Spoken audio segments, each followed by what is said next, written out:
Miongoni mwa ndoto ambazo kila mwanaume lijali anazo katika maisha yake ni kuingia katika maisha ya ndoa siku moja, lakini kwa bahati mbaya zipo nyakati ambazo unaweza kutamani kuingia katika ndoa ukajikuta umeingia katika ndoa na mwanamke mshirikina. Mwanamke mshirikina, ili kuhakikisha hakupotezi katika maisha yake ama anakuweka chini ya utawala wake, anaweza kukuroga na ukajikuta unakuwa chini yake. Vipo viashiria mbalimbali ambavyo unaweza kuviona na ukahisi kabisa mwanamke ambaye umeingia naye kwenye mahusiano si mtu wa kawaida, amekuroga, amekuweka chini ya himaya yake.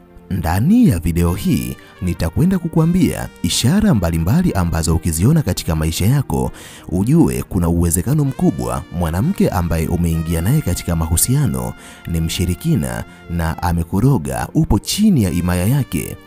Kama nawe ni miongoni mwa watu wanaotamani kujifunza kuhusiana na jambo hili, basi video hii imetengenezwa mahususi kwa ajili yako ili uendelee kujifunza mambo mbalimbali kupitia video zetu. Jiunge nasi kwa kusubscribe katika chaneli hii ya Fafanuo Media. Hapo utakuwa wa kwanza kupata video zetu pindi tunapoziweka kwenye chaneli hii. Hautajutia MB zako, kwani mara zote tunajitahidi kuwa bora zaidi ya jana. Asante, enjoy. Vifuatavyo ni viashiria ambavyo ukiviona katika mahusiano ujue inawezekana mwanamke ambaye umeingia naye katika mahusiano amekuroga na kukuweka chini ya himaya yake. Namba 1, kuanza kuwa na hisia za upendo kupita kiasi kuliko ilivyokuwa mwanzo. Kila mwanadamu anaijua siri ya kiwango cha upendo ambacho anacho kwa mtu ambaye yupo naye katika mahusiano ya kimapenzi.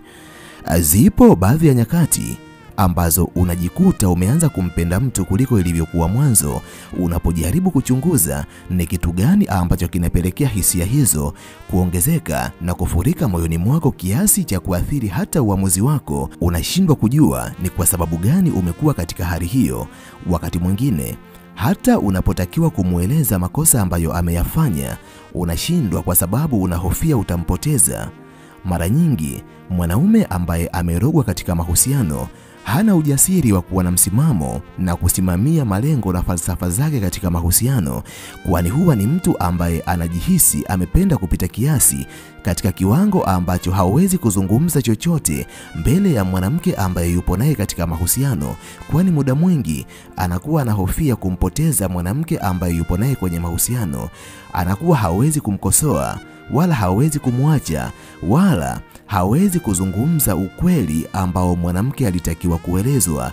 Ukiona ishara kama hiyo, hali ya kuwa mwanzo hali hiyo haikuwepo katika mahusiano yako, jaribu kuchunguza ikiwa kuna sababu ambayo imekufanya umpende zaidi mwanamke huyo. Si jambo baya, kwani kumpenda mwanamke ni jambo ambalo linatakiwa katika mahusiano yako, lakini ukibaini hakuna sababu yoyote ambayo inapelekea hisia hizo kukua kwa kasi kupita kiasi katika maisha yako, kiasi cha kuathiri uamuzi wako wa kuwa kama mwanaume katika mahusiano, jaribu kufanya utafiti. Inawezekana kuna kitu kisichokuwa cha kawaida ambacho kinaendelea nyuma ya pazia. Namba 2, kuingiwa ghafla na hisia za kumfikiria kila wakati kiasi cha kuathiri shughuli zako za kila siku. Kuna nyakati ambazo unaweza kuingia kwenye mahusiano na mwanamke ambaye unampenda na yeye anakupenda. Kwa sababu unampenda ukawa unamfikiria katika kiwango cha kawaida, kwani ni jambo jema kumfikiria mwanamke ambaye unampenda, lakini ghafla unajikuta mtu huyo anakukaa kwenye fikra zako kiasi kwamba unajikuta unamfikiria usiku na mchana katika kiwango ambacho hauwezi kuelezea. Mara nyingi utajikuta unashindwa kulala, muda mwingi utakuwa hauwezi hata kufikiria vitu vingine, anakuwa ametawala kwenye mawazo na moyo wako.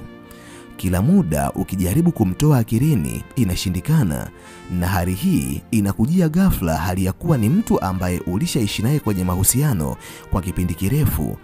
Ikiwa hali hii inakuijia, ni vema ukafanya utafiti, kwa sababu Ili hali hii iweze kuja kwenye ufahamu wako, ni lazima kuwepo na kitu fulani ambacho ni maalumu ambacho mwanamke huyo amekutendea, kikapelekea hisia hizo za kumfikiria kila wakati zijijenge kwenye ufahamu wako. Lakini ikiwa hakuna sababu yoyote, ila tu ghafla umejikuta unaingiwa na hisia hizo, jaribu kufanya utafiti. Inawezekana mwanamke ambaye umeingia naye kwenye mahusiano amekuweka chini ya himaya yake. Namba 3, kuhisi hali ya kuchanganyikiwa kila unapofikiria kuvunja mahusiano naye.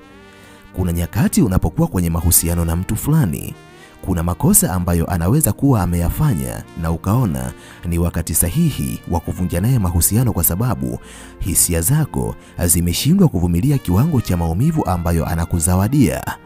Jambo ambalo unatakiwa kulijua na kuliweka akilini, wanaume ambao wameingia kwenye mahusiano na wanawake ambao wamewaweka chini ya himaya zao kishirikina, ni wanaume ambao hawawezi kufanya maamuzi hata katika nyakati ambazo alitakiwa kufanya maamuzi.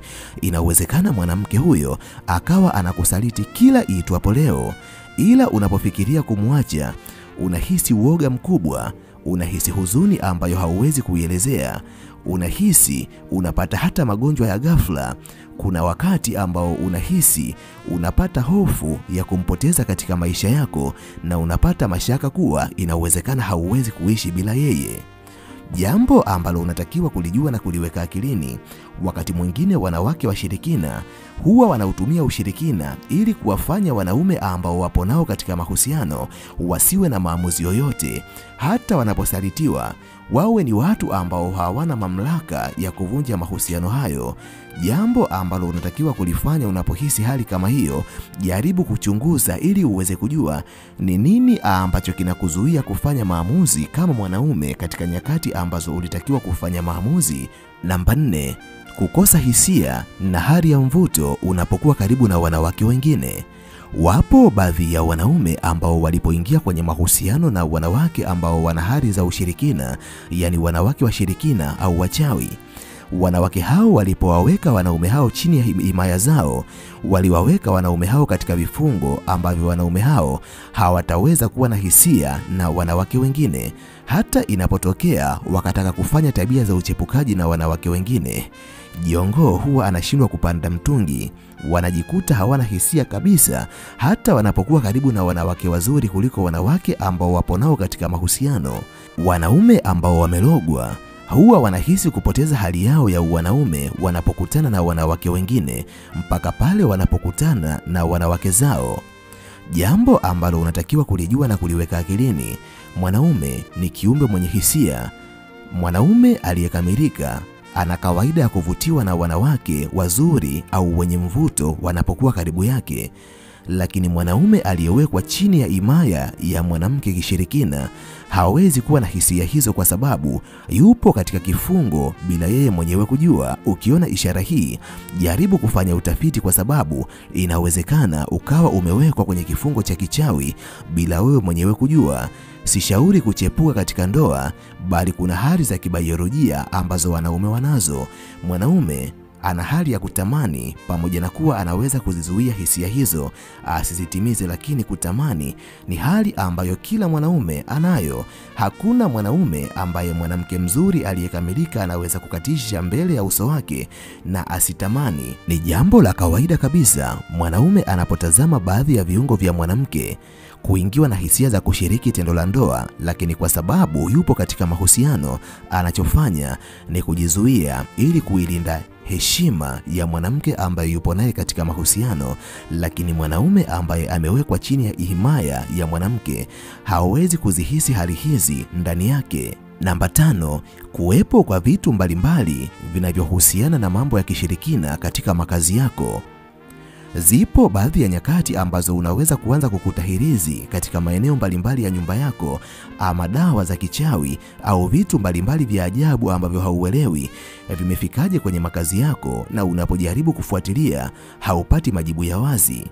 Pamoja na kuwa hautakiwi kumtupia lawama moja kwa moja mwanamke ambaye upo naye katika mahusiano, kwani kuna uwezekano wachawi wengine wametembelea nyumba zenu na kuweka vitu hivyo. Lakini yapo baadhi ya maeneo, kwa mfano chini ya godoro ama chini ya mto ambao huwa unautumia kulalia, ni baadhi ya maeneo ambayo wanawake washirikina wanapenda kuyatumia kuweka dawa ambazo zitakuweka katika vifungo vya kichawi ambavyo kamwe hautaweza kuvifungua kama usipoweza kuijua siri hiyo. Ni vema ukafanya utafiti ili kujua kama mwanamke huyo ni yeye ndiye aliyeweka vitu hivyo ama si yeye. Pamoja na kuwa unaweza kuziona ishara hizo katika mahusiano yako, lakini ninaomba nitoe onyo. Upendo ni upofu. Wakati mwingine unaweza kushindwa kumwacha mtu si kwa sababu amekuwekea dawa, bali ni kwa sababu unampenda katika kiwango ambacho hauna ujasiri wa kumwacha. Lakini pia unaweza kuwa unamuwaza mtu kila wakati kwa sababu tu unampenda kwa dhati na unahisi hauwezi kuishi bila yeye. Kwani wakati mwingine unapompenda mtu katika kiwango ambacho kinazidi uwezo wa hisia zako, huo ni wakati ambao unakuwa hauna maamuzi katika upendo ambao upo moyoni mwako.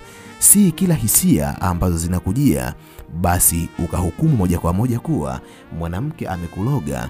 Wakati mwingine hisia hizo zinakuja kwa sababu unampenda, lakini ikiwa mwanamke amekufanyia yote hayo, kuwa mtu ambaye unaweza kumwomba Mwenyezi Mungu kila wakati ama mshirikishe kiongozi wako wa kiroho, atakusaidia kwa sababu ukijiweka karibu na Mwenyezi Mungu atakuweka salama na atakuepusha dhidi ya mabaya yote ya kichawi ambayo yanayaandama maisha yako.